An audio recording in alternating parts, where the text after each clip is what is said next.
right? Aren't they local? Or at least Oregon, maybe. I don't know. It feels like they're all over the place here. I think they're somewhere around here. Yeah. Clackamas. There you go, sir. Like we did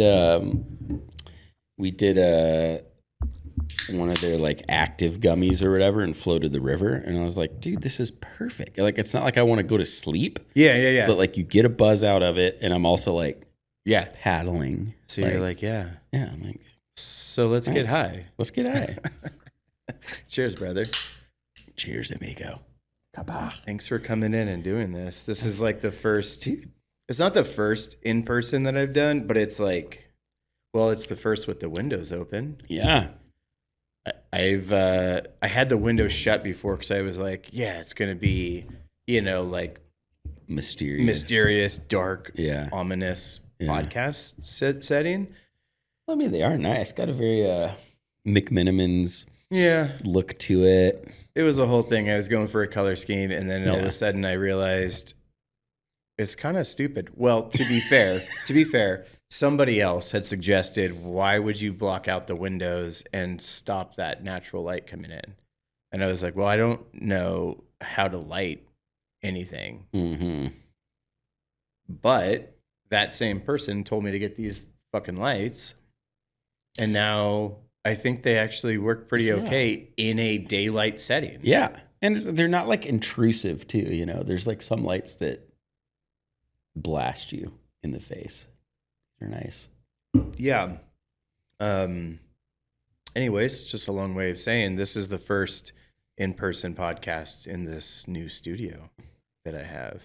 Cherry popping goodness. I know. It's so fucking good, isn't it? It is. Ah, man. So we were just talking about, OnlyFans, essentially. Mm-hmm. Feet pics and stuff Only like that. feets, maybe. Only feets, yeah. Yeah. I don't know. I get all this stuff in my feed, and it's like OnlyFans models. And I'm not like, yes, I have one. It's more like I'm not watching the content. I'm not on OnlyFans, but they'll be like, you want to see how much money we made on OnlyFans? Mm-hmm. And then they scroll through their thing, and it starts out like month one, $48,000. You're like, get the fuck out of here. Mm-hmm. And it just goes all the way up. And after like a year and a half, they're at like $1 million a month. And I'm sitting here trying to do fucking creative work, trying to get people to understand why a social series would be smart for them, when I could just be showing my dick or my feet on OnlyFans and to making creepy, like overweight dudes in the Midwest. Dude, I'm thinking I need to start an OnlyFans. I was literally just thinking about the feet thing the other day, but I was also like, what if you just walked around like the river float area and you weren't taking pictures of your own feet? You were just like sneakily like snapping exotic river float feet pictures. That's just your whole shtick on OnlyFans is exotic river feet. Yeah. And you don't even have to be the model for this. No. Which is really fucking good. Yeah. Because it's like, hey. I mean, you can have all sorts of diverse kinds of feet. That's kind of a kicker for it. You mean like size or color? All of that. Like maybe like pedicure or like gross toenails. You know how many fucking gross toenails there are here? Oh, yeah. Because everybody walks around, in like barefoot or nastiness. Chacos that just have like this built up grunge from God. Green Lakes Trail. Oh, that's so fucking gross. But somebody's into it. There's some dude out there in Ohio that's like, my feet have never been outside of a sock. And this is like Pacific Northwest feet. That's disgusting. Yeah. That's the worst thing I've ever heard in my entire life. So then you become a traveling OnlyFans. What are they called? Hosts. The host, yeah, exotic procurer of feet. That's pretty disgusting. I mean, like, I think since that siren's going it's to gonna find me. Yeah. They're gonna come up here. Yeah, it's I mean, the funny thing is, I wonder if there's like legality behind that. It's not like you're showing anyone's face. Like, how could you even be like, those are my feet? Be like, are they? I mean, I don't know. Unless there was like a tattoo on it. Unless the person watching the foot fetish Video was like, that's my foot. That's my foot. You cannot have my likeness. No. I mean, okay, hold on. Here's the deal. I believe, as Dave Portnoy would say, I'm in public. I can do whatever the fuck I want. Uh-huh. So technically, if you are filming people's feet at the river, it's public domain. It's your fault for being out at the river with your feet out. With disgusting with your feet on blast. Fucking sick fuckers. I mean, this is kind of a good idea. Like, if I just took one afternoon, or we just took one afternoon, and that's the beauty about that Sony whatever ZV-10 I have is it's so small. I think what we should do is test this theory, whether it's feet or something else. I mean, what we have to do is maybe we have to be the first models, though. True. We might have to be the first ones. I guess the thought is, this is disgusting. We go walk through the Deschutes River, with all the geese shit everywhere, and you just get shots of your feet just like squishing through the duck farts, and just being like. So it's like ASMR plus feet, right? And just like here's the algae bloomed. What else? What other topics could we make this foot OnlyFans about? Is there another body part that everyone's obsessed with? Because maybe like elbows. Elbows? Your what are they called? Panis? Isn't this a panis? I have no idea. I think it's called a panis. I don't know, but I play with my penis. I like to squeeze my penis. I like to flatten mine, and kind of just pull it. Like roll it around in your fingers, Yeah, it's kind of a weird thing. Well, it's funny because Savannah the other day, like oddly, literally, we were talking about this while driving. She's like, I'm not above the foot thing anymore. Yeah. Like, maybe we should just do that. And I was like, I think I should do it. She's like, there's probably people into hobbit feet like yours. So she's got hobbit feet. And I do. Oh, you do? I've got hobbit feet. She's like, God, make a Lord of the Rings themed. Like, The Hunt for Gollum is being shot right now and produced. There's got to be a way to, like, grab the coattails of that. I mean, I think you have to.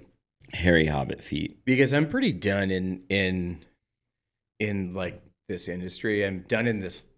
This sounds fucking terrible, but I'm kind of done in this life. Yeah. You know how you look around and you look at people and you're like, man, that person is just not for me. Yeah. I say that about almost everybody. Yeah. That I come across. Well, and damn, you just kind of like, I don't want to explain things to anyone anymore. I don't want to argue about anything anymore, like anything. Yeah. Like why this matters or why this will help you or why, I don't want that. I just want you to want a thing. I want people to want a thing. Sure. And just take it. Buy it for money.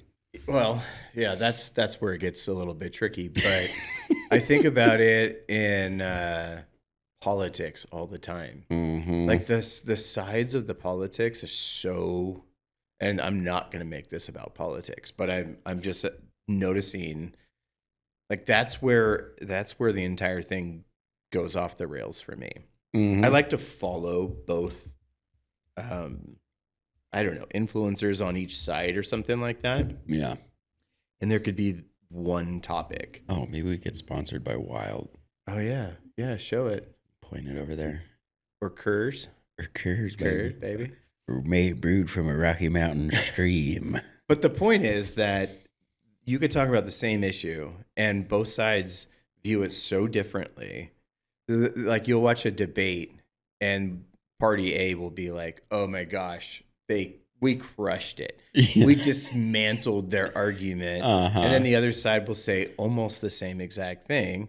And then they'll put it in some form of a headline and put it out there. And like both parties on their sides are like, yay, we're the best. Mhm. The same thing happens though, like in public. And Yeah. it happens in industry, and it happens everywhere. Everyone's in this like little silo bubble of their own thing. Mhm.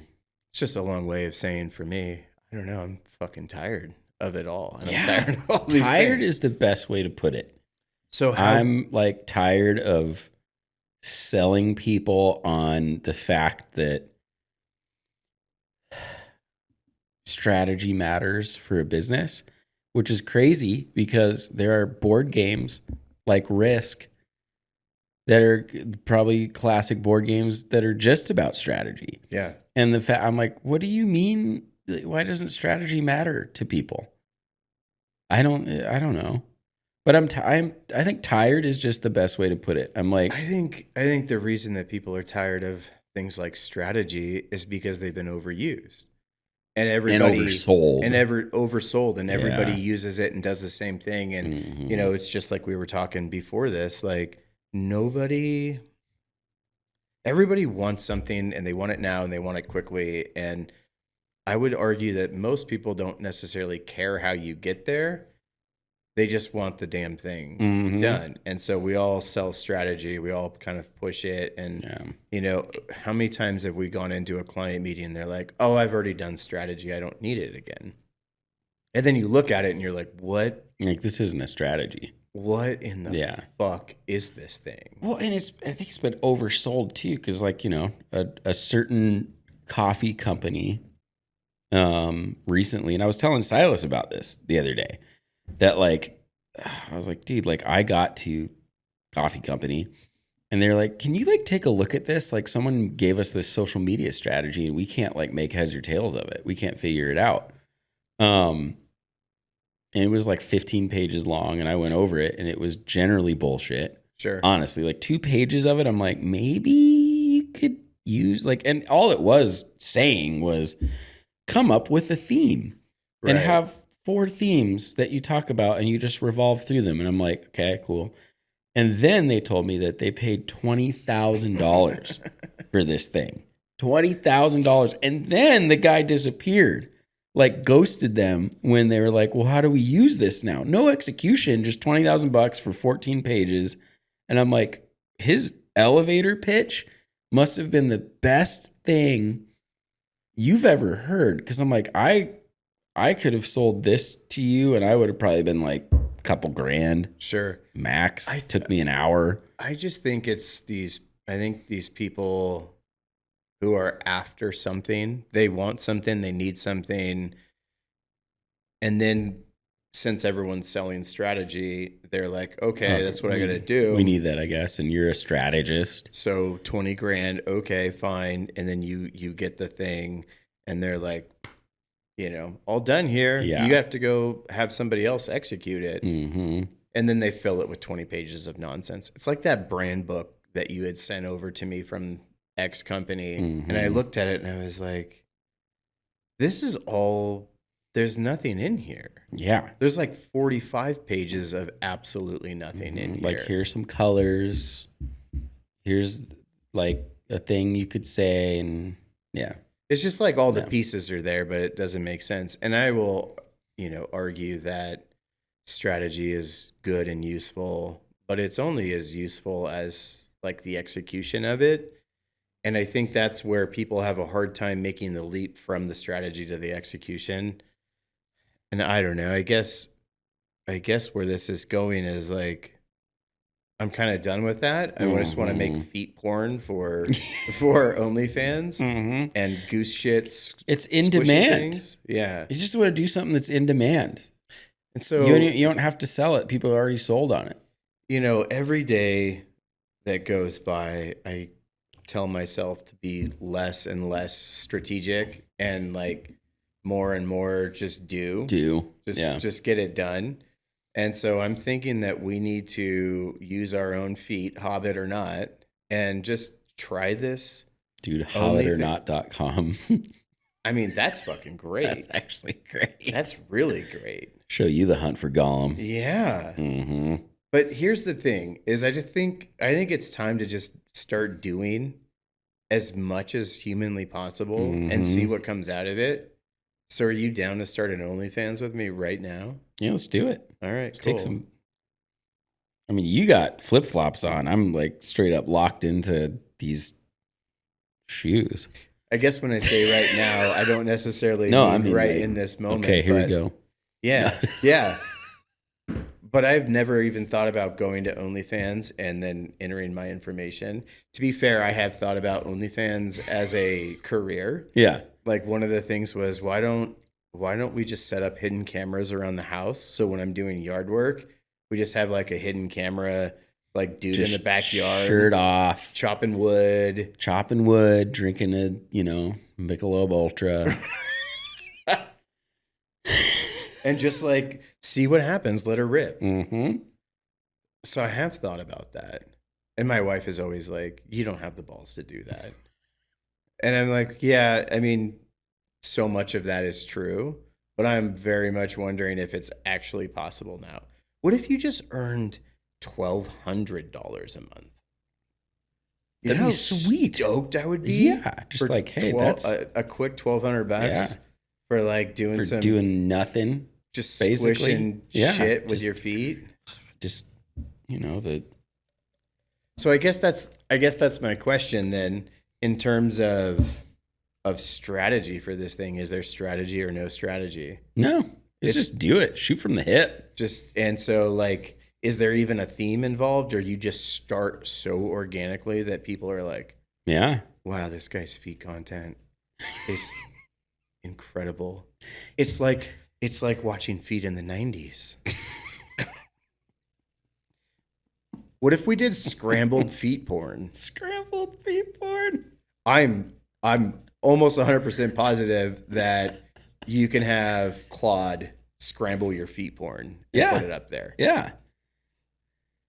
All the like blue and green, white mixed colors, where like the toenails glow just a little bit. And like, oh, is that it? Oh, that's a toenail. Yeah.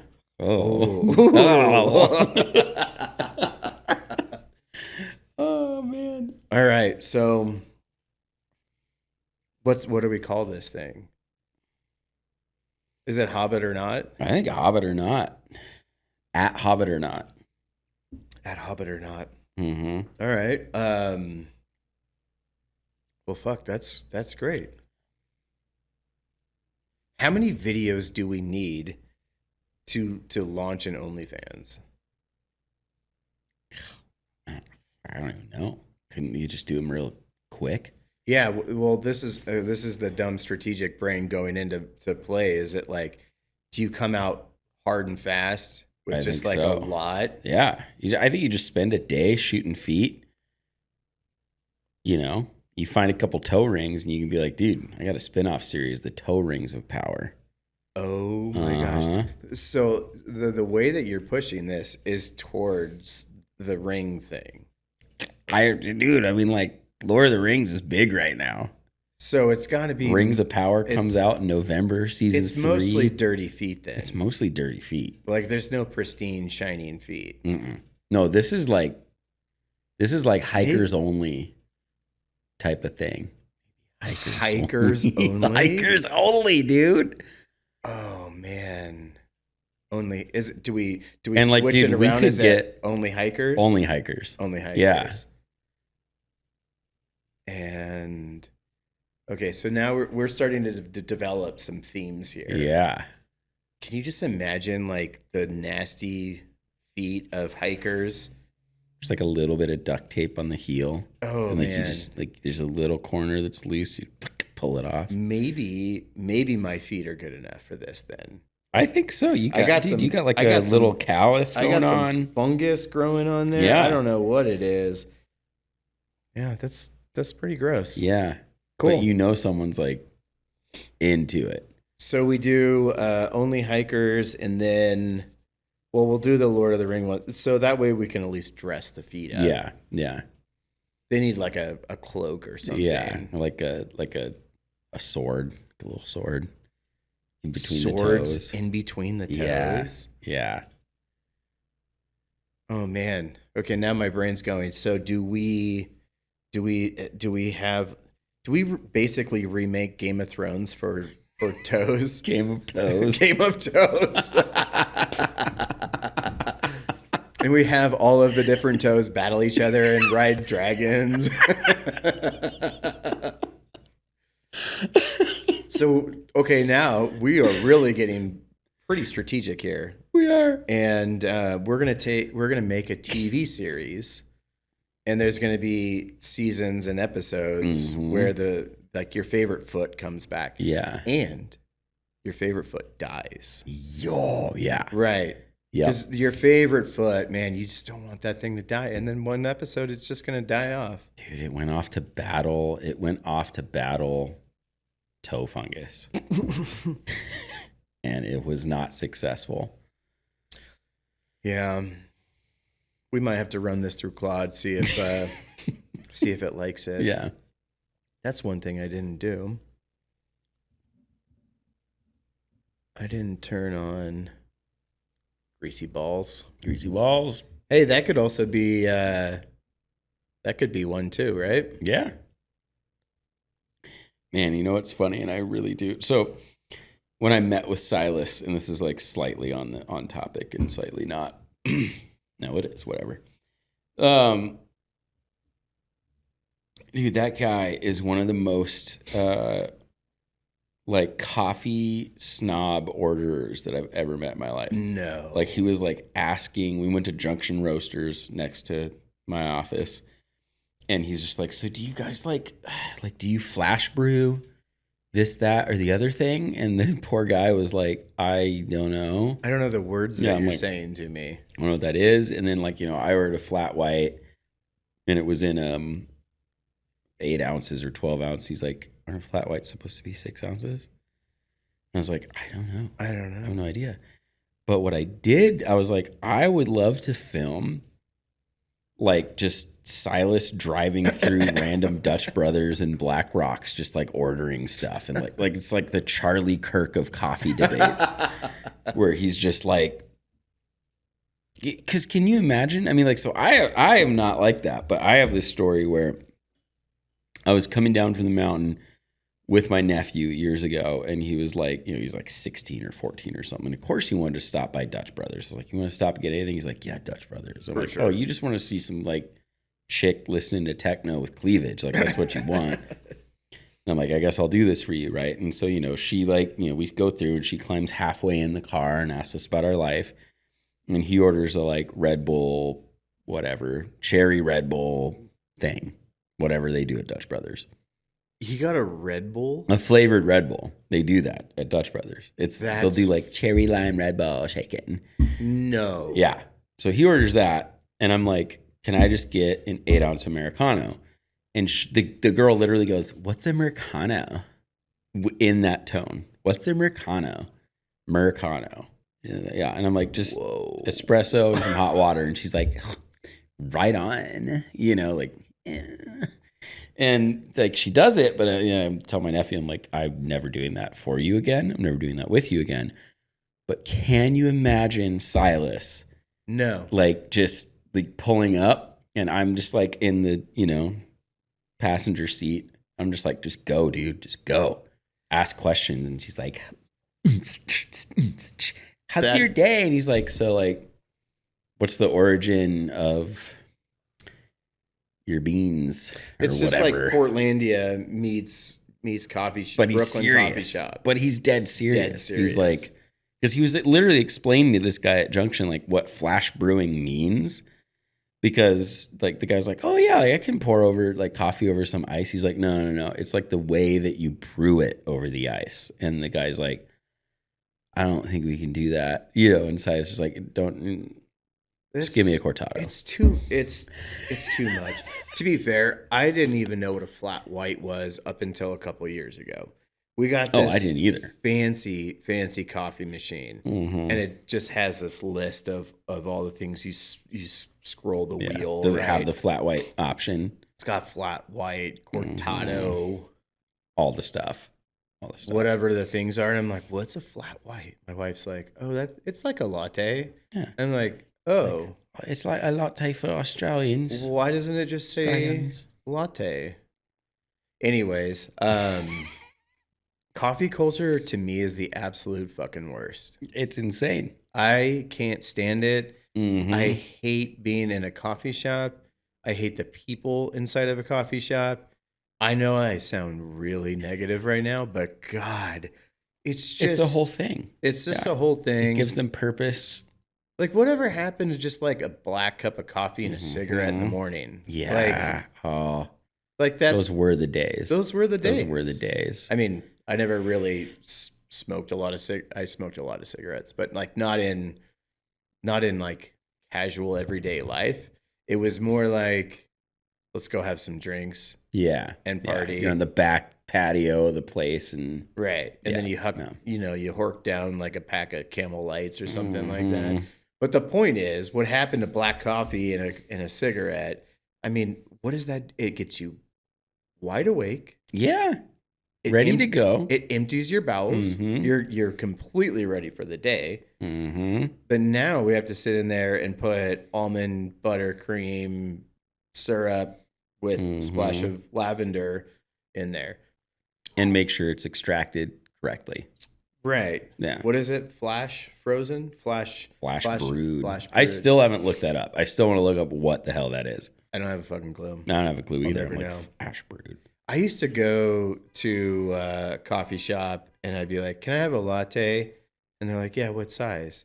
And I was like, the big one, of course. Yeah. And then my wife informed me that essentially that's just more milk. It's just more milk. I'm like, huh. Yeah. Well, that's fucking weird. Now I can't get that anymore. I don't want that. Now I want the smallest one. And to be fair, those were like $7.50. Mm-hmm. And that's not because you're paying for the milk. Right. Yeah. And that's not even like, what do they do at Starbucks? They do the grande. Like a macchiato. Yeah. Isn't that something? Isn't that the same thing? It's just a latte. It's just a latte. Yeah. They just renamed it fancier. Oh. Yeah. See, that's the fucked up thing about Starbucks, man. They took it and because, dude, when I was working at Strictly Organic, people would come and they're like, I want a macchiato. So I'll give you some. So macchiato just means mark of foam. Macchiato is this tiny little fucking thing. Like in Italy, you order a macchiato. It's just this tiny little thing. Just espresso with the thing. Now, Starbucks made it a latte and they put caramel in it. So it's like, I want a macchiato. And you're really just getting a caramel latte, which of course everybody wants. Just getting whipped cream, sugar, all that stuff. Yeah. I mean, I did go on a stint when I was in college. I was also much fatter.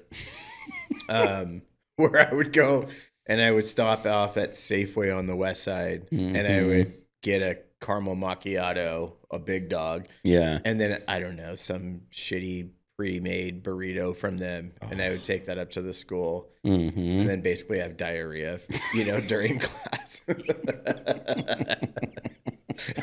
But I did that for like 3 years. Yeah. And I was like, I don't know. I guess this is just what people do. Yeah. They just they stop at Starbucks. They stop at Starbucks. They get their venti thing with the stuff. And then they...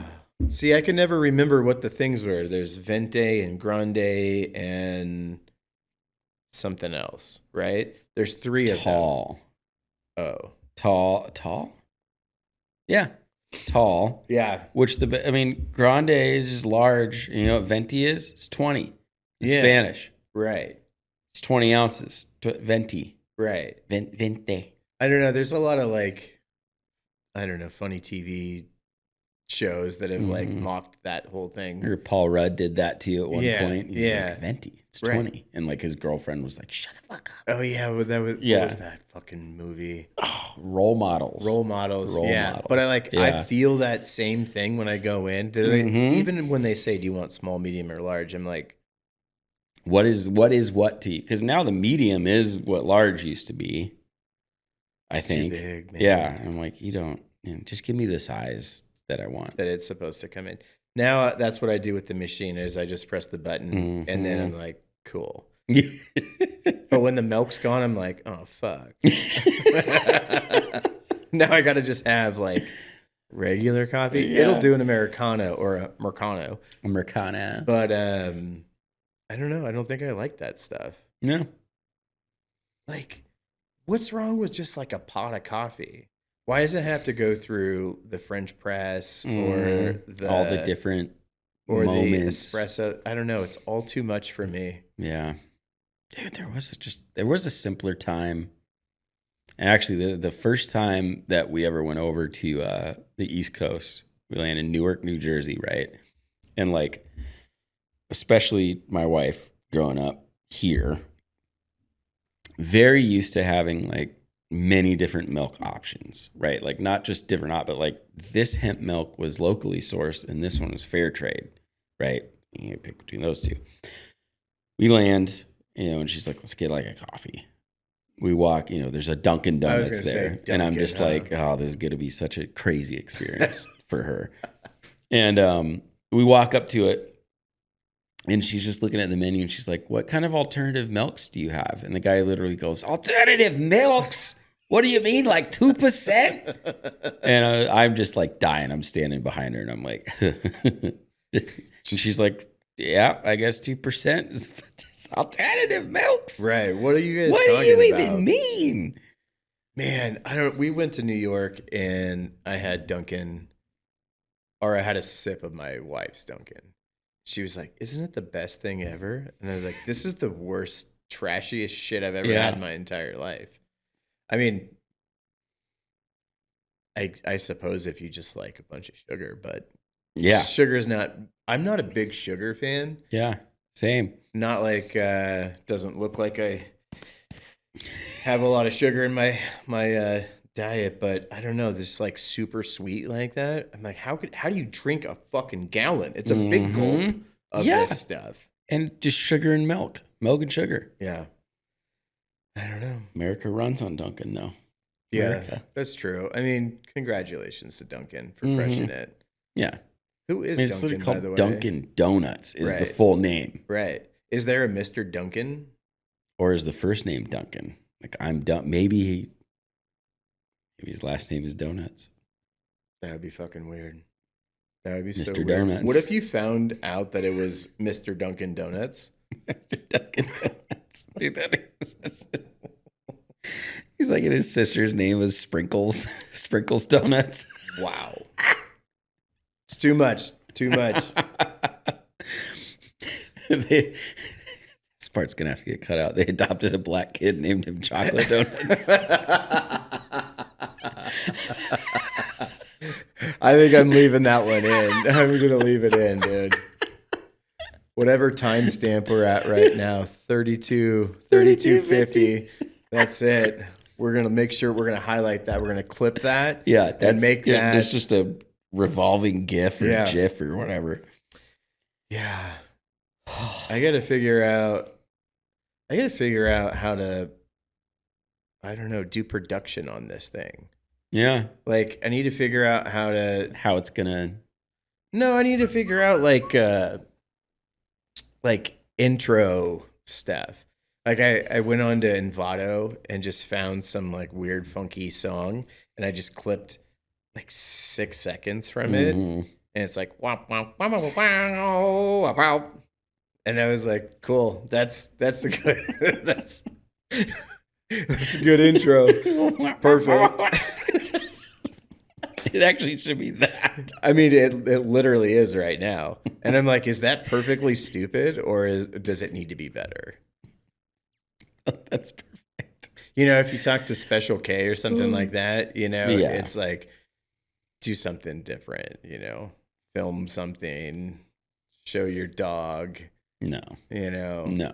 I mean, I could, but it seems kind of more funny to do that. I think it needs to be like an old, obscure, like rap song. I thought about that, but I can't. The stuff that I don't know is like licensing and music, and like I just go to I guess they're not free. You have to pay for a subscription, but like almost free. Yeah. So, technically this will go on YouTube. And so you could get almost anything on YouTube, but then you can't do that. You probably can't do that on Spotify. So like that means you have to export all these different videos with all these different songs that you have. I don't know. I mean, I'm pretty partial with the bam, bam, bam, bam, bam. Yeah. It's so fucking weird, dude. Just make your own jingle and I record thought it. I literally did think about that one. I was like, that could be a fucking thing. You know who was really good at jingles? Rob Dyrdek. Yes. He was so good at jingles. I mean, they're fucking horrible, but also jingles are horrible. But he always did that stuff. I'm thinking about the remember Daddy's Home with Will Ferrell? Yes. 102.7 The Panda. Yeah, I mean, I think I got to figure out how to make a jingle. Man, because I like, right, if it's going to be the Full Mooney podcast, it should be me making the jingle then, right? It should be you making the jingle. And it should just be like, I don't know, just terrible. Like, it's time for the Full Mooney. Oh, wow. Right? Maybe we could just clip it and just use that. Yeah, that's great. Yeah. It's time for the Full Mooney. Cut. Perfect. Love it. Smooth Steve here, rocking you through the midnight hours. And cut. Yeah. Yeah. I mean, you should just do it for me. I think I might. I think I should. Yeah. The podcast that I have been doing, I'm not going to say they suck, but they have not been what I've been trying to do. And I think if you look at some of the data and like the watch times on that stuff, the ones that are more conversational like this do better. It just flows naturally. It flows more naturally, and I feel like the design, the brand, the creative, the web thing is a giant fucking trap. You know, because as everybody's sitting there looking for what's the takeaway. Like I had somebody who was like, "Hey, I've been listening to all of your podcasts.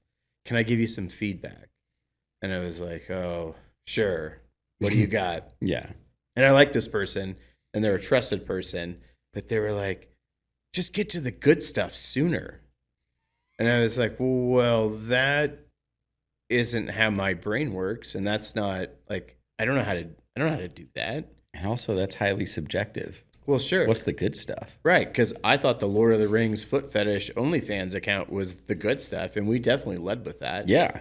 But I can guarantee you somebody else is going to be like, what? Fuck these guys. Yeah. They're out of their fucking minds. Yeah.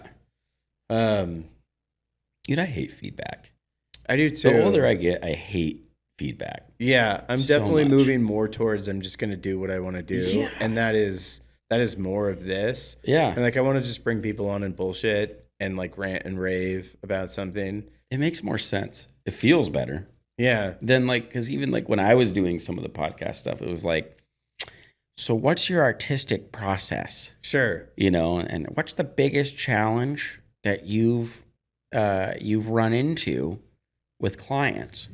And it's like I've had clients for 20 years. I already know what the fucking challenges are. I'm just waiting to see what this person has to say. Mm-hmm. And then whatever they have to say, I'm like, either, yeah, that's a valid thing, or I'm like, well, you're doing it fucking wrong. It's like one of the two, Yeah. right? Or like, and what is all someone could listen to that for is be like, yeah, same. You know what I've been running into in this networking thing that I'm trying, where I network with people.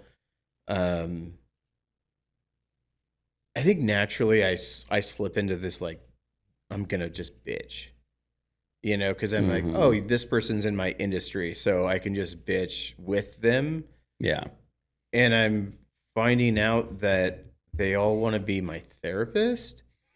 And then even sometimes they're like, well, you should go to therapy. I'm like, okay, well, that's not where that's not what I wanted from this. Was supposed to be fucking going. Like, we're supposed to be talking, we're networking, we're getting to know each other from like what makes you tick, how do you think, it's not like, are you good at what you do? It's just that. Yeah. And then on the flip side of this whole thing where they're like, you need a therapist, then they just join in at a bitching level that I find us sitting there just bitching to each other, which maybe if we were homies, we could just sit and bitch with each other. But like in that situation where you're networking, you can't just be bitching to each other.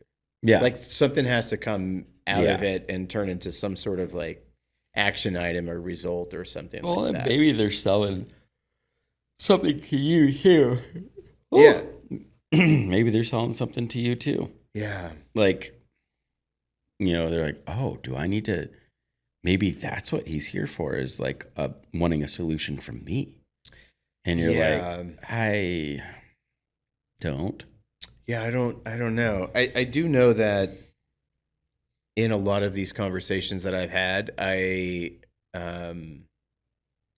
end up walking away going, I don't like that person. Yeah, dude. I go,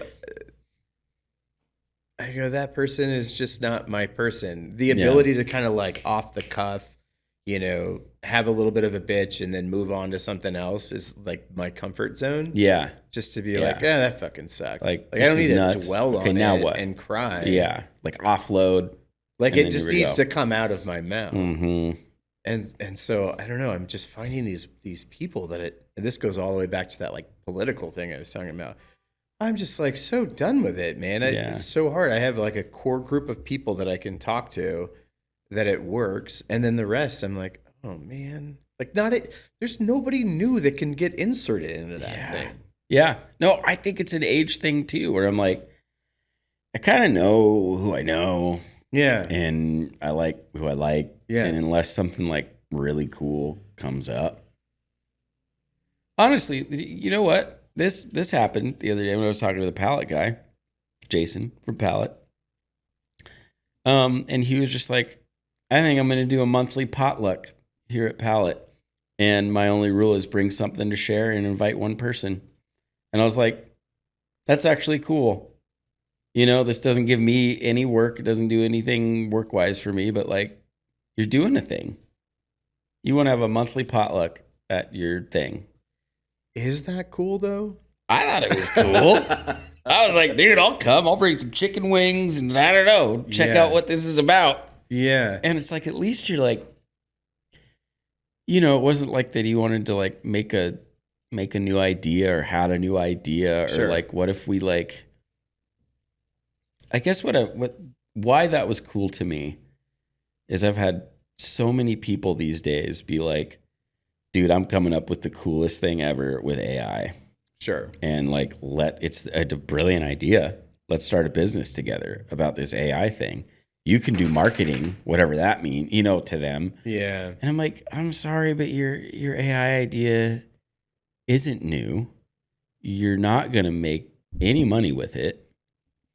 You know what I mean? I do. So I don't know. I guess maybe I don't know what I'm trying to say, but like someone being like, I'm going to have a potluck once a month. I was like, finally, someone is not telling me that they have created an AI thing that, copies everything that, what's that fucking guy?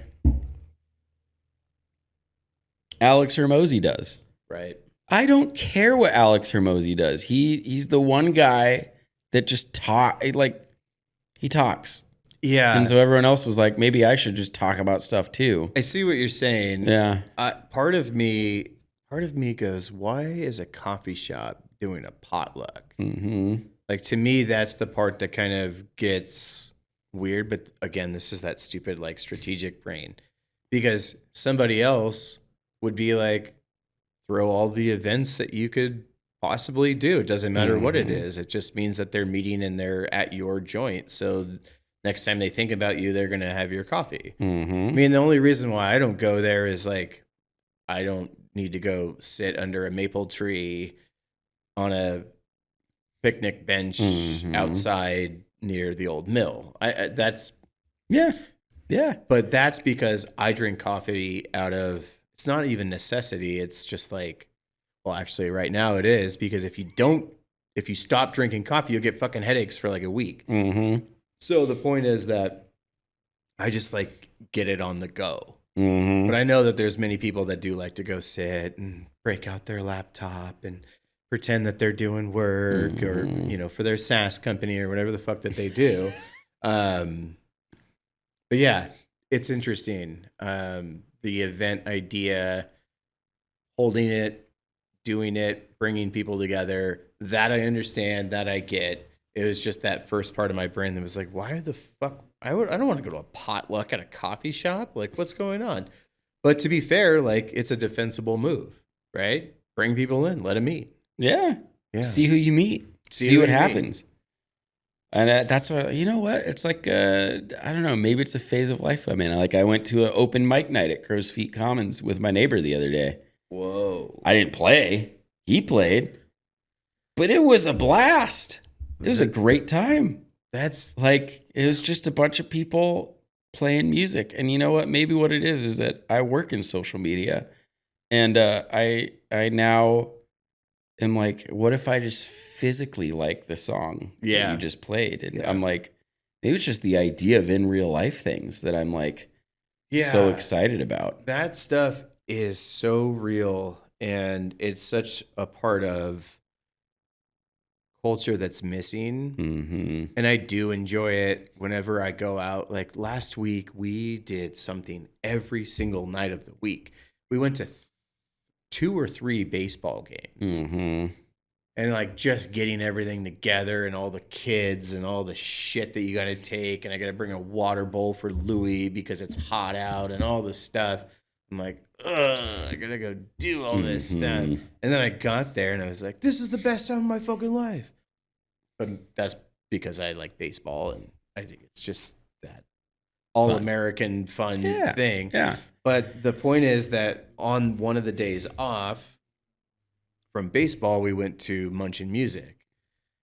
And I don't know, I've been to so many Munchin Musics that I'm most of the time like, ugh, this fucking thing again. Yeah. You're going to hear some no-name band. Spending money on a snow cone. Spending like $14 on a single pour margarita or $9 for a beer or whatever the hell you spend. And it's just like this whole thing, really. This is a fucking joke. But we went on Thursday and Larry and his Flask played, and I thought it was the best time that I have had in a very long time. So I'm still caught in this like old crusty dude, like who spent his entire 10 years of his 20s just like partying and out doing things, and every Munchin Music and every show that comes to town, and then leaving town, going to Portland to see shows and doing all of that. And then 30 becoming like a recluse and just like, I don't want to do any of this anymore. Yeah. So I'm like figuring that out in my 40s. Like, where do you want to live? And I don't know. I guess just tying that back into the potluck at Palette. Like, I don't know. Maybe if you win, maybe I'd go. But like, I don't know. We're going. Well, that's it. We're going to the potluck. I don't know. Happening? He hasn't even texted me yet. I'm going to text him and be like, when's the potluck? Yeah. I think we should go to this potluck. I mean, maybe I should. I don't know. Just to see what happens. You know? Like, I told him, I was like, dude, like, you know, people are doing these like daytime raves at coffee shops. I was like, you need to do a daytime rave at Palette. And he's like, that's actually a good idea. I'm like, yeah, dude, 10 a.m. Show up and just, you know, just, yeah, I'll go jump around and party in the middle of the day. You're pretty good at that, by the way. The DJ sounds. See, I can't go jump around. I can't get into the rave thing. I can't. You know what's funny is I could see you not getting into it. Yeah. And now it's making me want to make you do this. Get there and jump around. Yeah. I think I need a healthy dose of mushrooms in order to do that. Because for whatever reason, you know, I mean, not whatever reason, we all know psychedelics do these things, but it just, all that like, all that ego goes away. Yeah, and it's just like, feel that music, feel it. And, but that's the thing I worry about. The thing you just did, sitting in the corner going, people are like, what is fucking wrong with that guy? Just being that guy. But it's a potluck now, so you have like beans on your face for some reason. Right. Well, see, if it's a rave potluck, then I get to dress up in a costume, eat my mushrooms, and then go snack on some, charcuterie board stuff. It's a rot luck. It's a rot luck. There we go. See, and then I get to stand in the back and go, and people are just like, oh, it's a rave. It's all good. I'm literally picturing you just like being super weird in the back corner. I took my son to like the center of the group at Less Than Jake. And I don't know any of their songs, but I know all of their songs. I just remember hearing it from the early days. And I was like, Cass, you got to come in here and you got to check this thing out. Like, you're going to have a whole bunch of fun. You know, the stand-up bass guy, he's just throwing the bass around and doing all that fun stuff. And so I took him in there and I was like, just like barely bopping around like I'm stiff, like just like a 40-something-year-old body, just like, oh yeah, I can do this still. I remember how. And he was like, after half of the song, he was like, I think I'm good. I was like, cool, so am I, man. Yeah, let's get out of here. I'm glad you got to experience that. Yeah, circle pit. It's they didn't have any circle pit stuff. I would have felt more comfortable in a circle pit. Close to death. Because you just at least get to like throw some elbows and run around in circles, and you look like a doofus. But like, I feel like everyone's watching me. Like, I get in the center of those things, and I'm like, you're like, I start your moves. I start like, you only have like a full couple of moves. You know, you're doing the sprinkler or something like that. You're like, oh man, I look like a dork. And I do look around. And there's always someone looking at me. Oh, yeah. Like, what is that guy doing? And you always wonder why. Right. You always wonder why. Like, we're all supposed to be looking stupid here. Yeah. But you're looking at me. Yeah. Why aren't you looking at the band? So that's the problem with the mushrooms is I'm going to be in there being like, everyone is looking at me. And maybe they are, maybe they're not. But Mushrooms in Public. Also a great band name. But, yeah. That should be, baby, that's podcast stuff. Mushrooms in Public. Podcast number 2, Mushrooms in Public, where we just eat mushrooms and say weird shit. Yeah. You want to make it happen? I mean, we could. Yeah. I mean, I got all kinds of mushrooms. I got them all. Like, I got lion's mane. I got turkey tail.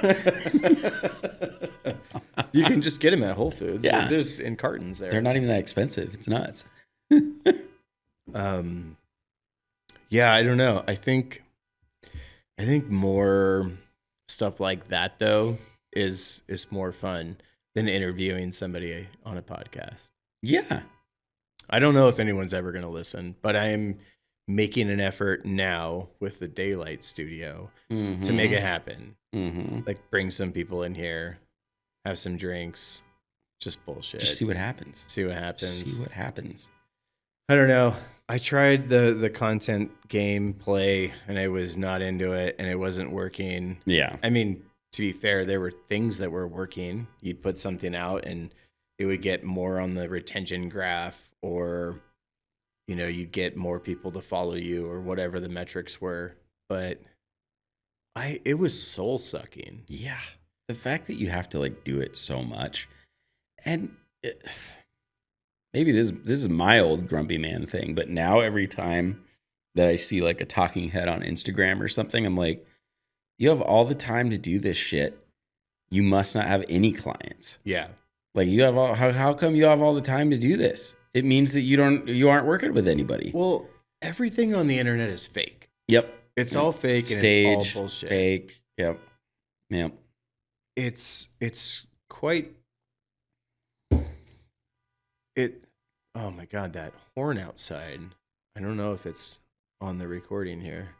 Probably will be. See if Riverside can magic audio that thing out. Yeah. Everything's fake and everything's bullshit. And anybody can get a camera or their phone out and a light, and they can put it on them, and they can just say things, and they can get people to buy shit from them. It's a real fucking thing. Yeah. Like, you can just set up a fake podcast where the camera is looking at you and it's off to the side, and you're acting like you're talking to somebody, and you're giving out expert advice, and everyone looks at it like, oh, he was on a podcast, he must be a real fucking thing, you know? It's like anybody can do it. It's so wild to me. And I fall into these traps where I follow that content. I watch it, and God, me too. And I'm like, maybe they know something that I don't know. And so I'll even like comment, you know, the mini chat thing where they're like, just comment social and I'll send you the free playbook. Yeah. And I have emails and messages of these free playbooks, and I look at them. Like, sometimes there's a all right thing in there. The rest, I'm like, oh God, this is terrible. And like, how many people just end up buying the entire package for $2.99 or whatever? Yeah. It's like somebody on the internet was like, here's how to make $1 zillion in 2 seconds. Just go over to Google, find somebody that doesn't have a website, copy their Google My Business page, throw it into Claude, let Claude use Higgsfield or Seed Dance or something like that, and it's going to make you a website. This car, are they driving away now? I know. I'm like, did you? Unbelievable. Anyways, the idea is that you just copy everything from the profile. You let AI build the website, and you sell it to them for $500. And part of me is like, I should do this. Yeah. Because like $500, you can't really go wrong from like the client perspective. Oh yeah. And if be like, AI's sure. making it, then okay. But I also think, like, what about all the other bullshit? Like, who hosts the website? How are you going to hook that up? How are you going to connect the emails? How are you going to put all the records together? That could take hours in itself to do. And sure, someone's out there on the internet's going to say, well, you just have Claude do it. You just have AI do it. And you're like, yeah, okay. But maybe. How do you know? My God, you wake up. How do you know that, like, it's even the right thing? Like, that's the thing I run into too, is like, okay, you build them their website, but. Well, you don't. That's the thing about it, though, is like, people put up these Google My Business profiles and they don't even have a website. And so you're like, well, $500 for the website, whether it's good or bad, or it doesn't matter. They're just happy that they have a website. So, and you got your $500. Yeah. It's like, well, okay, maybe that's a thing. So I don't know. Maybe I'll try that alongside the OnlyFans foot fetish thing. But can you automate it is even better. Sure. Like, can you, AI will build the thing. Can you AI a module that finds these people and reaches out to them for you? I think you can. And then builds it for you? I think you and can. And them? Like, I think that would be the kicker. Right. Because then it's just, you're literally not doing anything. I mean, I talked to somebody recently who's been in marketing for like 15 years or something like that. And he was like, man, when I left the industry a couple of years ago, I was in the same spot that you're in. Just burnout and tired and annoyed, and you hate clients and you hate this and you hate that. And I was like, first of all, that's not all entirely true. Yeah. It's more about how the industry is pushing shit on people. And people believe in that shit, and then they buy that shit. And it doesn't do anything for them. Right. Yeah. So, like, that's the whole thing that I'm frustrated with. Because now you've got real clients who still believe the shit because there's so much shit out there in the world. Every time I open up Instagram, I'm like, this is all shit. Point is that if you can't beat them, join them. And maybe that whole, like, trying so hard and trying to be right and whatever is the right way to do it. But I guess the other thought on that note was, like, the way he put it, which was a little bit interesting, was maybe there's opportunities that you're not paying attention to. Like, how do you help some of these people do strategic things that you don't really want to do, but you drop your ego and just say like, oh yeah, I'll do it because it helps your business. For instance, like ADA compliancy on websites. It's a big deal. Yeah. I personally kind of don't believe in it. It's like I have some fucked up thoughts about it, that's for sure. But one of those more positive thoughts is like, you don't need it until you hit a certain size. Yeah. Like my website does not need to be ADA compliant. Like yeah. For the 47 people that come there a month, I don't need ADA anything. Yeah. Right? But if you're hitting thousands or millions of views or something like that, then like, yeah, in fact, now you're on the radar of whatever governing authority it is. And so maybe that's a fucking thing. And then my asshole response is, I don't want to fucking make websites ADA compliant and put stupid cookie banners on your thing. And do you accept marketing? Reject. Yeah. Like I don't want to do any of that stuff. But if I could automate it, pretty all right. But again, then look at the next like tier, the next like crux of everything. The companies that do need it are at $50 million a year, probably in top line revenue. So a $50 million a year company is somebody that I want to work for. But then I don't really want to be doing the ADA compliancy for them, right? Yep. So it's like, yeah, can I help these small guys out and do ADA stuff? Sure. But I don't really want to. But then you just have to convince them that they need it too. Because it's like, right. You're not ADA compliant. Right. I noticed on your I get all those cold emails, and you probably do too, that are just so stupid. Like, I could do this, I could do that, the other thing. And you're like, does this work for you? Does anybody call you back? For them. Yeah. God, it has to. I mean, I still get emails from clients who get these cold emails, and they go, hey, is this anything, Kev? I'm like, they're just trying to sell you this. I mean, people even buy from Google, right? Because Google will be like, oh, we're going to put an account executive on your account. You're going to be talking to the person who, they really know the platform inside and out. They're gonna get you the sales.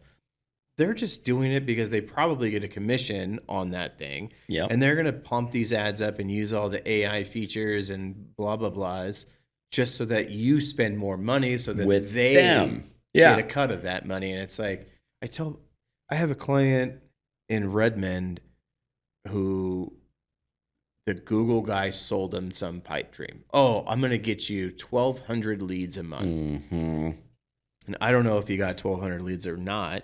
But I can tell you that he was like, I'm not getting anything of quality out of this. And then he just signed up with some fucking agency down in San Francisco or whatever, wherever the hell they're from. And now they're talking all this big talk, and they need this, and he needs me to give them access to that, and they want that. And I'm not saying that they don't need access. I'm saying this company is coming in. They got this big talk. They're going to do all this stuff. Who the fuck in San Francisco knows anything about Bend, Oregon and how they're going to do anything? Yeah. They think it's one size fits all. Put all this stuff. Yeah. It blows my mind. But that shit works, and those companies make a lot of money. They make a lot of money. I see it on Alex Hormozy all the time. They'll be like, he'll do like a panel, and he'll have somebody stand up with a stupid speaker box thing and be like, oh, I own a marketing agency. We do $2 million a year. I'm trying to scale to 5, and his advice to them is just kind of like, how do I say it? It's just tactical advice to those people. And the tactical advice works for those people because they just put that same tactic onto their clients. They use the same tactic on their clients. They just take what he said. And then it's shit. Yep. I am not saying Alex Hormozy is shit. You're like, I like that I'm not guy. saying Alex Hormozy is shit. Right. I might be. No, I'm kidding. I think he's great. His advice is great. but it's so tactical. And that's that stuff that's in the world that I'm so fucking tired of, is just all of the tactical advice that's out there, because it differs for every single person. There's no one size fits all. There's no right way to do it. But that contributes to now all of these influencers who do the same thing. And I am seeing a lot of people step their game up in that personal brand and whatever, I don't know what the other word is. I'm just seeing people do some better work out there, but the tactical side of things they're just tools. They're tools that you can use. Yeah. And you don't have to use all of them. And you shouldn't use all of them. Yeah. It's kind of often. It's kind of a mess. It bothers me, but I maybe need to like let go. I have to eat some mushrooms. Yeah. And let go of that stuff. Yeah. I think it's just too, like, you know, you get to a certain age and you realize it's all kind of the same, and the shine is gone because it's all the same. Yeah. And it's almost twice as irritating to see these, like, you know, 24-year-old marketers that have just discovered a basic foundation of marketing. Yeah. And they have all the confidence in the world to now record a video about it and talk about why, you know what I mean? Like, I don't know if I'm explaining that right, but like, it's irritating to me. Yeah. You know, and I'm just like my response always, I want to say like, oh yeah, like I remember my first time defining an audience. Sure. So what you're saying is you need to figure out who you're talking to on TikTok before you talk to them. Right. Oh, wow. But like, because they're doing a TikTok dance in the background, they got like 80 gajillion views on that. Well, that's the other thing about the content game, is the hook play and the retention metrics and all of that stuff. And I think about it, you know, making these social series that we're working on now. I go, there's no hook designed into this thing. Is it ever going to work? I think there are examples like Brooklyn Coffee Shop who have made that thing work, but I'm starting to have less and less confidence about the things that I know to be true, because there's so much of the other stuff out there. I'm watching these videos of these people talk about how you have your hook in the first couple of few seconds, and then you have to do some explaining thing, and then you have to like show the thing that you're explaining, and then you have to have this secondary hook just to bring their attention back up to where it should be, and you have to do that every 15 seconds. And so all that does is make a script out of the content, and so you have to keep doing that over and over and over again. And in my mind, like, that's just fucking boring. Yeah. I guess the argument for it is, if you made a series of videos and you push that out through brand awareness or traffic ad or something like that, and you just get a bunch of eyes on it, you're eventually going to convince somebody to buy from you. And there's 350 million people in this country. And how many of those people do you need to actually buy from you in order to make some pretty decent money? Well, not very many if you think about it. Yeah. So it's just this like short-term play. There's very few people that I think I see over the years that still run that playbook. That's the thing about it, is it just doesn't live for very long. Yeah, it's a spurt of energy that just doesn't go anywhere. I mean, it's like a one-hit wonder versus being the Rolling Stones. Right. You know, like, man, dude, that drives me nuts. I remember, that actually reminds me, like, I remember when that song Old Town Road came out, or whatever, Old Town Road. Yeah, that's it. Dude, and everyone was just like, this thing is amazing. And like, he figured out that like, if the song itself is shorter, he'll get more streams. Blah, blah, blah. And I remember saying to so many people, I was like, dude, no one's going to remember who the guy is. Like, I don't have a clue. 3 years from now. Yeah. 2 years from now. And everyone was like, no, this is absolutely revolutionary. And I was like, no, the song sucks. Yeah. it's catchy like a jingle, but like, no, it sucks. And then, the funny thing is like, yeah, and everyone probably amped the poor dude up to think this and that. And then like a year later, his popularity went down. So it's like, this is going to be so controversial. But in my opinion, like he came out as gay and I'm like, you're not gay. Sure. You're just trying to like. That's your next hook. That's your next try to thing to try to get in the spotlight. It's like the Hawk Tuah girl. Yeah. It's the same type of thing. Same thing. Just flash in the pan, gone. Yeah. And yet there are still bands or musicians out there that they do the long-term play because they are actually musicians at the end of the day. That Old Town Road guy is not a musician. He hit play on a beat that he found in Apple whatever. Yeah. And like said a thing, and then it got kind of popular, so he got Billy Ray Cyrus to come and sing a thing on it. Thanks, Billy Ray. Duh. And I'm like, no. Yeah. You'll never be around. Versus, and I think that just ties into, there's still real artists out there. There's still people trying to make something real. It's just there's new tools, to your point. Yeah. There's new tools, and all these marketing people, they get so excited, like you need to do the tool. Yeah. Maybe you do. Maybe you probably don't, though. I think the hardest part about the AI tools right now for me is that you could spend $1,400 a month on every single platform just to try to figure out what's going on or how to use it properly. Mm-hmm. It is fucking wild. And I'm about to like drop some money into some of the video ones to see what we can do with it. Mm-hmm. But God, the reality is and I don't want to sound like money is scarce. It's more like, how much time do I want to spend on this thing? Mm-hmm. And time is money, and then the money is the money, and it becomes like, because I can get sucked into AI. I have so many like skills that I'm in the middle of building on Claude right now that I'm like, well, this just sucks. This didn't get me there. And it's probably me not knowing how to prompt the damn thing correctly, but I don't know. I also can't stand this just fucking happened. Sending somebody that I'm working with, here is a piece that I have like beat Claude up or chat up about, and it's like damn near perfect. Yeah. When I say damn near perfect, it's presentable. And I hand it over to somebody, and then they just run that back through Claude, and they spit something out, and they go, "You're just ping ponging."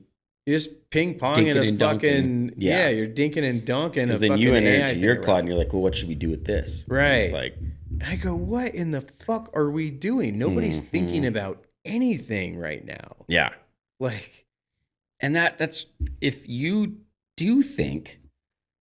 I don't know. Maybe we're on the precipice. Maybe we're just tired because we're tired.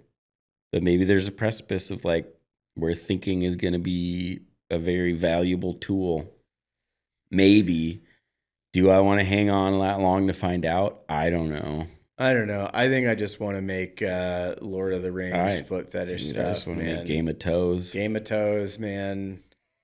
God, can you imagine though? Like the props that we would need to make for the Game of Toes series. That would be so much fucking fun. It'd be so much fun. I've been thinking little toe condoms. Oh, toe condoms. Mm-hmm. So are these just regular condoms cut down to size? No, I think they're little toe condoms. So we just call up China and we say, "Hey, we need toe condoms." Oh, now this gets into something really good. It's a little bit strategic, but my point is though that we make the content that features the product that we're going to sell in it. Yes.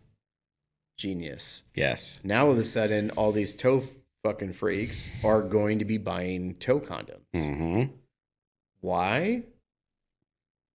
Because the Game of Toes. Yeah. The Game of Toes said like this is. You need to. So we're trendsetters. Yeah. That's what you're telling me right now. Right. With feet. Right in the middle of this conversation, you told me that we are trendsetters. Yeah. You guys heard it first, right here, Right here, right now. right here, right now. Mm-hmm. That's fucking incredible. Toes. I gotta piss. Uh, You gotta piss? No. yeah. All right, we'll pause for a second. Come back. And we're back Welcome. after that short break Short by our break. sponsor, Wild CBD And Kurs. and Kurs. Thanks, Kurs. Thanks, Kurs. I am going fishing after this. Really? Yeah. Dude, hell yeah. Where are you going fishing? We're going to go up to the upper Deschutes. Yeah. Yeah. You fly fishing? Fly fishing. Yeah. Dude, I need to get a rig. I need to get a fly fishing rig again. Come with me. I'll show you. I got all kinds of gear. It's funny. Chris has got a longer career in fishing. He looks like it. He does. He does. He dresses like it, even if he doesn't think he dresses like it. Oh, yeah. He dresses like a fly fisherman. He's wearing Seeger. Oh, yeah. He's got gingham Western pearl snaps. He's got the pearl snaps. I know he fishes. Sure. Yeah. Yeah. Yeah, so he used to be a guide in Colorado. He's got an interesting... Also checks out, dude. Yeah, he's got an interesting story. Why does that check out so much? You know, Chris is very protective of like who he is. Oh, yeah. And his life. And oh, yeah. He likes to be secretive and stuff. But like when you learn about it, it's like, oh yeah, of course that makes perfect fucking sense, dude. But yeah, he somehow ended up in Colorado and started working for this fly shop. And I think he started with guiding there. And then the owner was like, "Hey, you know about like the internet and stuff, right?" And he was like, "Yeah, sure." Yeah, man. Like you plug a thing into your computer and Right. it dials up. So the guy was like, "Do you want to figure out this like internet marketing stuff?" And Chris was like, "Sure." So he started figuring out the internet marketing and then eventually left. But I think he was a guide for, I don't know, I'm going to just make something up, 7 years or something like that.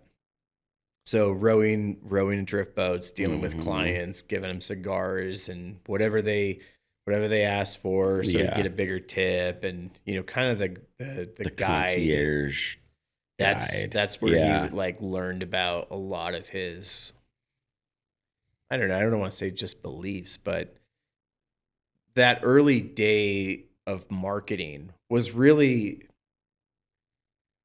it was like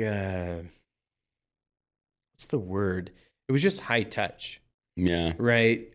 Like if they made it to you, then you wanted to give them the best time. You wanted to show them the best time. It wasn't just about putting them on fish. It was like what makes them comfortable. Yeah. Right? So he's like, "Oh, this one guy, he was going to the shop for years and years and years. And he always wanted a Pepsi every time he came out. So I'd just go buy a pallet of Pepsi, and every time he'd show up, I'd hand him a Pepsi and he'd hand me like $400 in tips, But the point of the whole entire story is that after his guiding days, he was very jaded on fishing.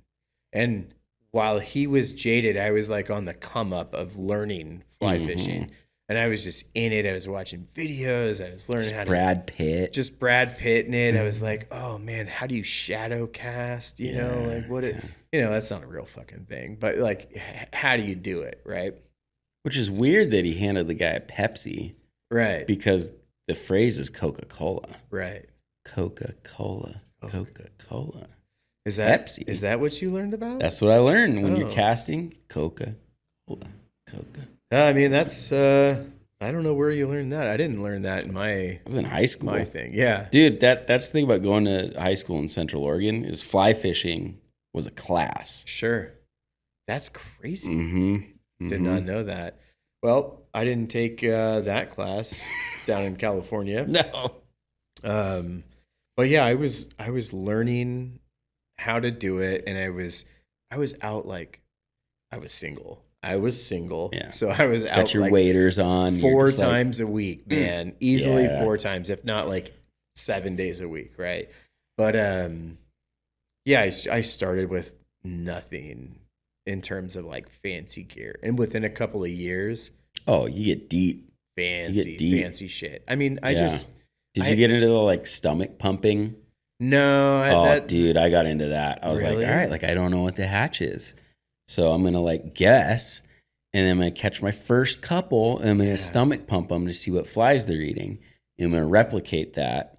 That's weird. And it worked. Yeah, of course. Dude, yeah, it sure. worked. But I don't I need got to way pump into the it. stomach Yeah. of a fish. Oh, I was stomach pumping.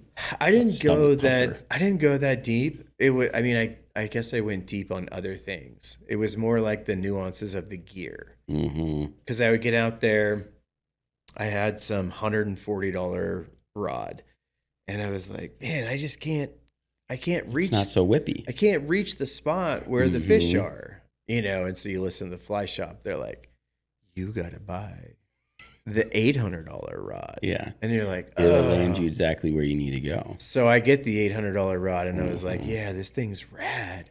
And then I try to like, you know, cast a streamer all the way out there, which is just a little bit bigger than a dry fly or a heavy nymph or something like that.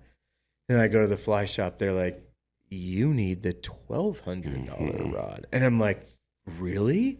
So And I they're buy like, oh yeah. so I buy the $1,200 rod, and then I get out there and I'm like, it's no different. It's not any better. And they're like, well, you need the $2,500 rod. no, you need the fly line that gets the fly out there. I'm like, all right. So I buy the $100 fly line, I get it put on, and I'm like, man, every time I'm stripping this streamer back, it just sits on top of the water. Like, isn't it supposed to be down low? And they're like, that's because you have floating line. You need intermediate line. And I was like, all right. So I get intermediate line. And I was like, this is pretty all right, but it doesn't sink very fast. They're like, that's because you need sink line. And so I get sink line and intermediate line and floating line and dry line and nymphing line and all these fucking lines and all these rods. And after a couple of years, I'm like, I'm burnout.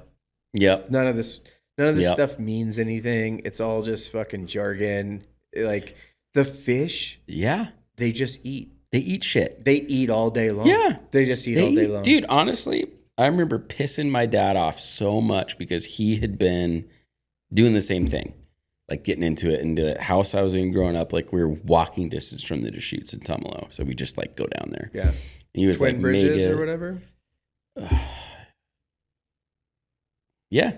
Wait, is that what it's called? You go down in the canyon, there's a little bridge. Yeah. And you can like walk up in there, people float and shit. Yep. Yeah. Yep. And dude, it was like he was all into it, and I had just been like doing it in high school like so much, and I literally like got a Costco thing, and he was like, we're down there, and he's like, dude, I just not getting anything, and I'm like, man, let me get down here, and I like get it, and I just snagged 3, and I'm like, your gear doesn't matter. Doesn't matter. It really man. doesn't matter. Doesn't matter. Same shit with like, so my kid's cousin, he's 9, so he's 2 years older than my son, and he's got the like, I don't even know the name, but the 4th mountain bike and the Yeah. And they were like building jumps at their house the other day. And my kid, just because he likes Minecraft, he's got a Minecraft themed bike from Walmart. Yeah, buddy. That was like $120, maybe. And he's just like, his cousin's getting so pissed. Like, so my son's nailing the jump and he's just like doing all this shit and he's like going, and his cousins like can't do it, but he's got the really like the $600 whatever kid mountain bike. And I'm like, dude, it doesn't matter. It never matters. Really doesn't matter unless you are like Shaun White. Sure. And you're so dialed in that like the edge of your board on this icy day is going to make a millisecond of a difference while you're trying to do a triple corpse hammer blow, Hunger Fist McTwist combo. I mean, that's my favorite combo, by the way. Yeah. It's the best. Yeah. Of course. No, it's the same. It's the same thing in fly fishing. I got into like tying the flies and spent thousands of dollars because you can't just buy like enough to tie 4 flies. Yeah. You you have to buy the spool and the all of the feathers and all that shit, and you fly. I keep screwing this word up. You tie 400 flies, Mm-hmm. and if you want another color, you got to spend another couple $100 just to tie 400 of the other color. Yeah. And it's the same goddamn fly. Anyways, when we were both, so he was in like done burnout phase. I was still like growing phase. Mm-hmm. And then I got pretty burnt out of just like doing the same stuff all the time. And we were both burnt out together. And then I started asking him about drift boats because I knew nothing about it, but I was like, oh, maybe there's a whole nother game that I've never played before. He's like, oh, dude, you don't even know. You've never even been on a boat fishing. I'm like, no, man. You're like, no. oh my God, this whole universe is about to explode in my face. So he sends me this Craigslist listing of this wooden drift boat over in Eugene. And he's like, that's a sick boat. I was like, it is sick, but I don't even know what I'm looking at, right? And he was like, just buy it, man. Just buy it. And I'm single. I got all this cash on hands. All right. Yeah, all right. Sounds fucking good to me. So I go over to Eugene. Actually, Chris and I went over to Eugene, and I dropped $5,000 cash on this boat. And then it sat in the fucking driveway for like 2 years because I was still burnt out on the entire thing. It's a very long way of saying about a year ago, Chris was like, I'm thinking about fishing again.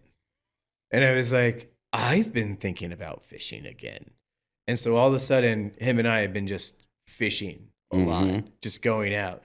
And we took the boat up to Montana last year and floated the rivers up there and fished. And we didn't catch a lot of fish. It was like a weird, because they have all the rivers that are undammed. And so it's like, how's the snow melt? Is there a big snowpack? You're going to have water all year. Low snowpack, it's going to be fucking rocks by the end of the year.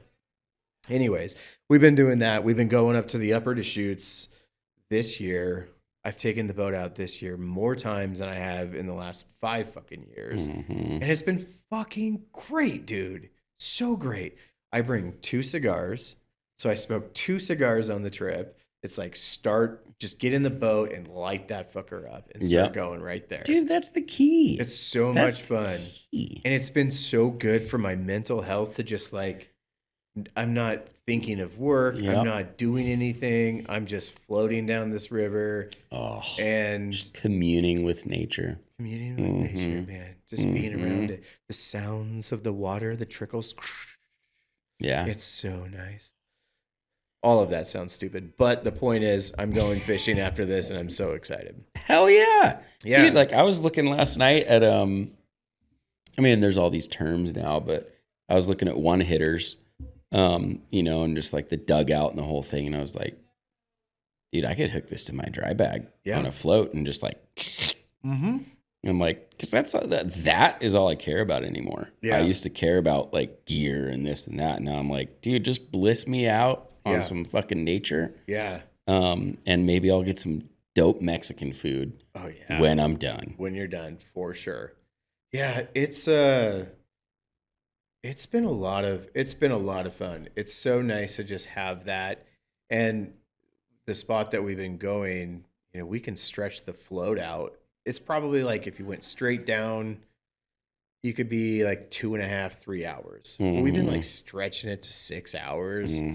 Just like anchor up. Just taking it slow. Light another cigar. You're like, I don't know. The fish are there. The first day we went, we had, I think Chris is exaggerating on this.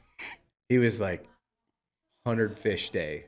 Easily 100 fish. Yeah.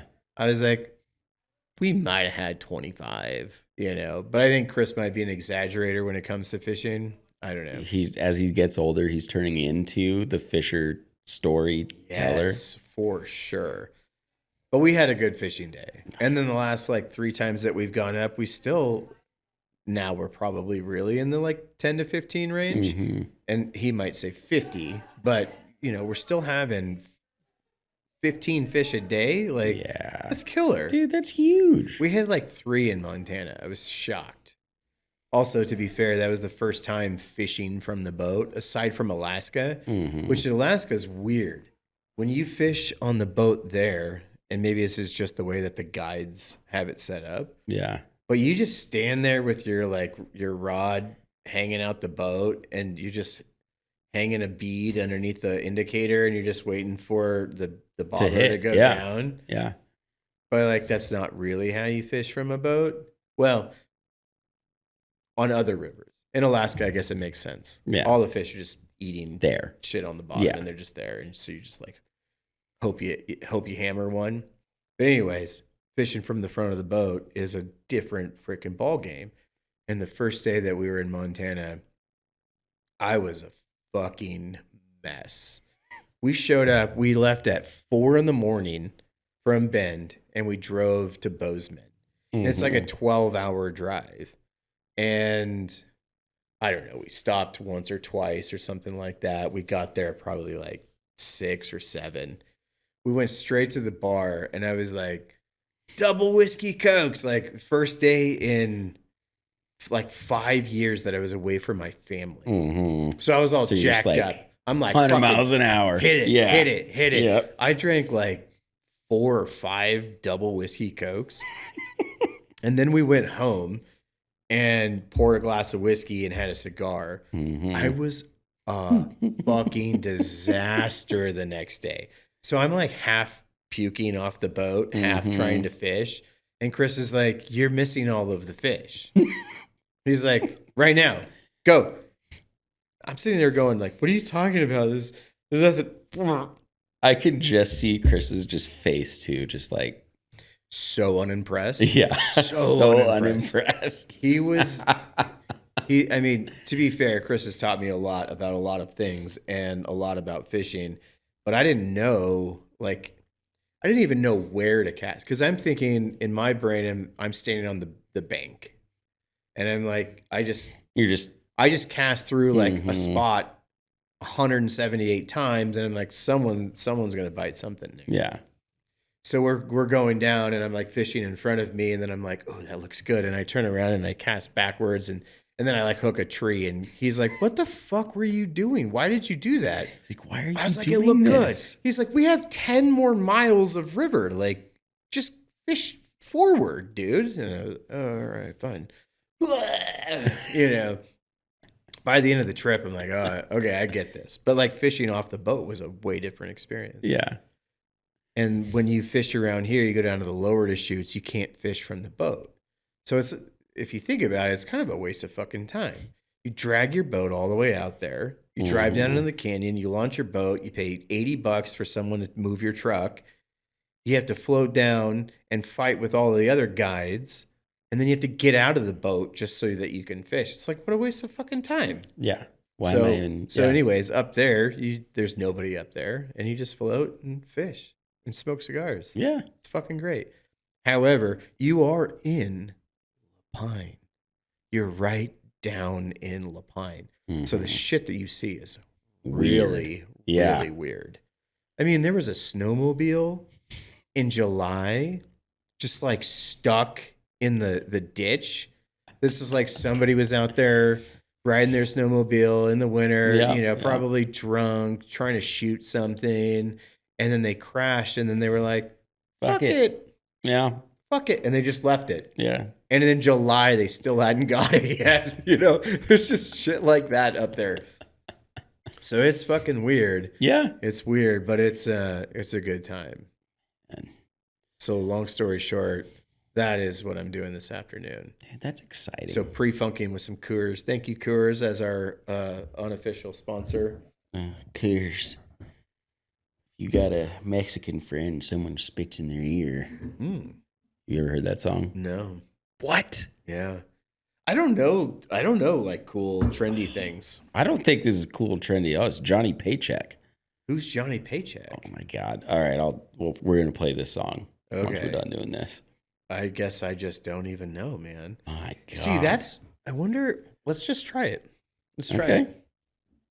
I don't know. Oh, fuck me. See, that's why you don't try stuff. All right, let me clean this thing up. All right, let's see. All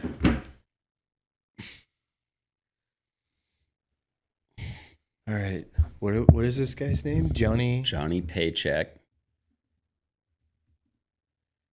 Rocky Mountain. Is it Rocky Mountain Kool-Aid? Rocky Mountain. Colorado Kool-Aid. Yes. Yes. Oh, yeah. I don't know how to hook it up to the thing. headphones.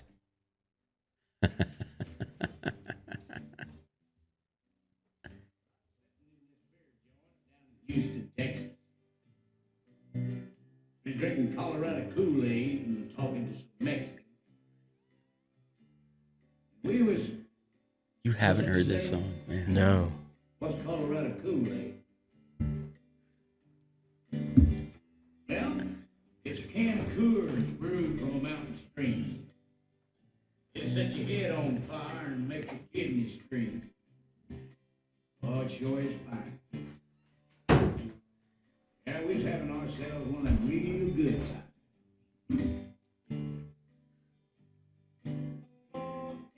But you know, every beer joint that you've ever been in, some big mean drunk just ain't got no friends. Sure enough, he wants to fight. This reminds me of Johnny Rebel or something like that. Totally. Yeah. Like this guy is debatably super racist. Oh yeah. You know? Oh yeah. Yeah. That stuff is fucking hilarious to me that there's people like that that exist. Yeah. I'm talking to a bunch of Mexicans. Jesus Christ. Oh man. Yeah, that's funny. Johnny Paycheck. Johnny Paycheck. Yeah. So what, you're doing a concert tonight. Yeah. Volcanic Theater Pub. Man, I haven't been there in a minute. Speaking of Johnny, our buddy Johnny Davis. Johnny Davis? Yeah. He's what, working it? Dude, he owns that thing. He bought it? Yeah. Wow. Yeah. Dang. I haven't seen Johnny Davis since the Toon Derby days. Yeah. I know. Yeah. Dude, I saw him at Big O Bagels randomly. I was like, hey, dude, what's up? Like 3 years ago. Just is it Big O Bagel? The one on Galveston? That was called? Yeah. Yeah. Oh, shit, man. Yeah. I didn't know that he owned it. I didn't even know that was up for sale. Yeah. I mean, he seems like the right guy to do that. Yeah. Yeah. You know, he's in the scene. He dresses the part. He's playing country music now. So he's playing music too. So he bought his own personal venue. Uh-huh. Good for him. Yeah. Yeah. Was he the one that owned the hot dog stand too? I don't even remember that. Not Cobra Dogs. What is that hot dog place? It's at Alley Dogs. Maybe, dude, that sounds like something that he would do. Doesn't have a website. Maybe we should sell it to him for $500. I think we should. It's over there at the Midtown Yacht Club. It makes sense that he would have. I thought he had that space. I don't know for sure though. I just remember Michael telling us about his buddy that owns that, because Michael wanted a logo like something cool like Alley Dogs. right? Yeah. And with a Z. Right, and we didn't make anything like that. What we made him was way different. Yeah. I actually thought Toon Derby was a really cool idea, and it was a really cool. I mean, the brand that we put together was really, really cool. Yeah. But yeah, it was not like Alley Dogs. No. No. Sorry, Michael. Sorry, Mike. Maybe another time, maybe another day. Tune derbies. Yeah, I don't think that's. Around anymore? Yeah. No. No. Sorry, Michael. Sorry, Michael. We Had tried. had high hopes. Look at that, a lovable sight. Dogs and fries. Dogs and fries. Where's Oh, wow.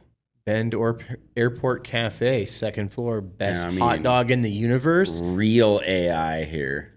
Wow. That's fucking That's great. awesome. You know, I've always wanted to have an agency called World Famous. Yeah. Just because World Famous is hilarious. Mhm. And there is a World Famous agency out there. But you know what's even better? Universe. Yeah. In the universe. Like, In the multiverse. is universe famous? Is that better? I think than it is. World Famous? Yeah. Universe famous. Universal fame? No. Out of this I don't know. galaxy. Yeah. Bend or bust. Aliens. Good Mhm. vibes. Good view.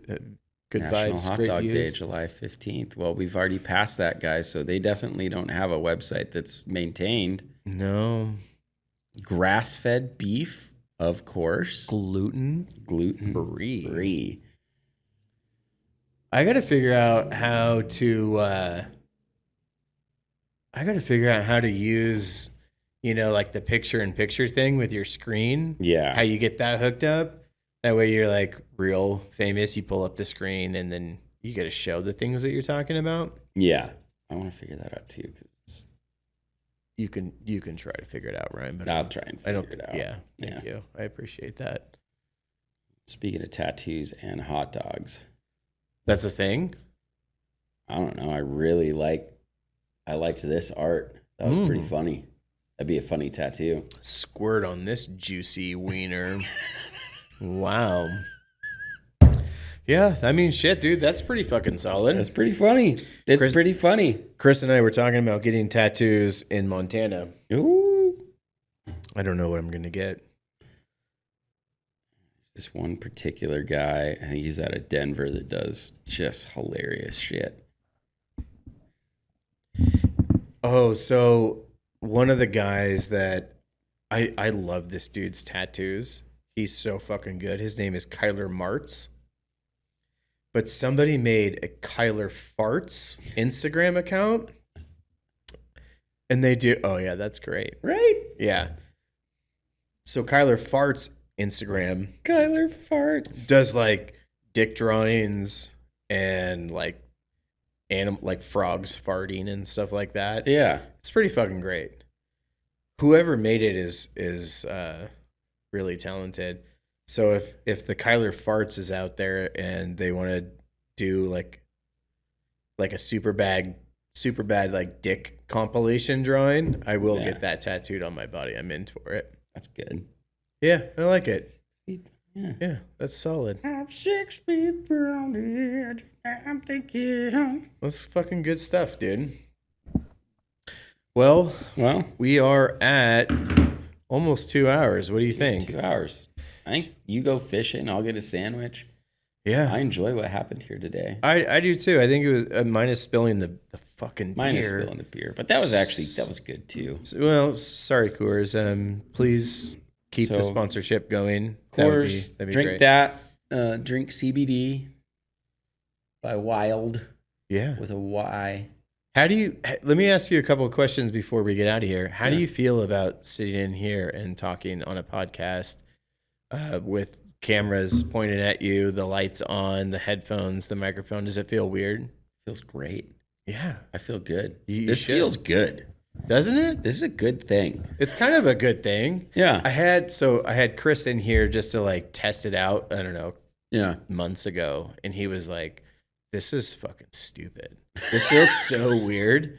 He's like, "These headphones, this is kind of like a joke, right?" And I was like, "No, I mean, you But don't that's have." Chris. Well, sure, That is Chris. right, and that's that unsolicited feedback that we were talking about. Yeah, So yeah. fuck you guys for your Yeah, unsolicited yeah. feedback. But Chris, go make a new grass-fed sandwich or something. yeah, please, Come on. But I also had my wife in here, and she was like, "I don't get it," and I was like, "Okay, cool." So I'm going to take a break from podcasting and then I'll come back. But Yeah, but that's also wives. I mean, I ordered a tattoo gun and I kind of was like, I don't know, it feels like a fun hobby. And she was like, that's very on brand for you yeah, to be in the garage at 9:30 p.m. tattooing tattooing your a knuckles. melting popsicle on your leg. Yeah. I don't fucking care if they don't get it. Like, who cares? Yeah. This is cool. That's what I'm talking about, right? Yeah. That's the energy. I'm that I need. enjoying this shit Good, man. thoroughly. I think Well- we need to regularly do this. I think we should regularly do it. I think We need to start, Game of Toes. Game of Toes. What was the other one? Hobbit or Not? God, yeah, was Hobbit or Not? No, was it Hobbit or Not? I think we'll have to watch the replay. Yeah, we'll have to watch it back. Yeah. But I think Huh. I think that solidifies it. Like if you say it on a podcast, it has It's to be true. True. It's manifesting. and it's going to happen. Yeah. So maybe what we do is we go out and we film these toes Mm-hmm.